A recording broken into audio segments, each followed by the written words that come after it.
Hi friends, আশা করি তোমরা সবাই খুব ভালো আছো। আমরা খুব ভালো আছি। দিনটি ছিল পয়লা বৈশাখের দিন।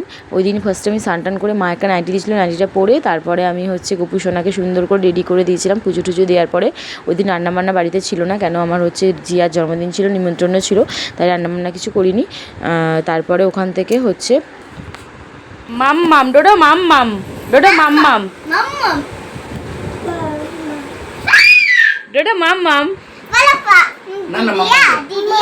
নববর্ষের দিনে আমার সব থেকে হচ্ছে বাবুর মুখ থেকে, মানে গনুর মুখ থেকে মা ডাক শোনার। মাম্মাম বলে আমাকে ডেকেছে। আমি তো শোনার পরে মানে একটা মাই যে জানে যে কীভাবে কতটা কি আনন্দ হয় একটা মানে মা ডাক শোনার জন্য।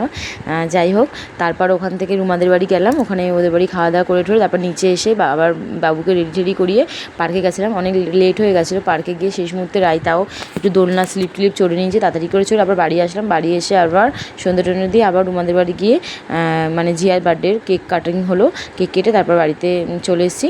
আমার নববর্ষের দিনটা এইভাবেই কাটলো। তোমাদের কেমন করে কাটলো অবশ্যই জানিও। আমার ব্লগটি যদি ভালো লেগে থাকে প্লিজ লাইক কমেন্ট শেয়ার করে দিও। যারা এখনও চ্যানেলটি সাবস্ক্রাইব করো প্লিজ চ্যানেলটি সাবস্ক্রাইব করে দিও। বাই।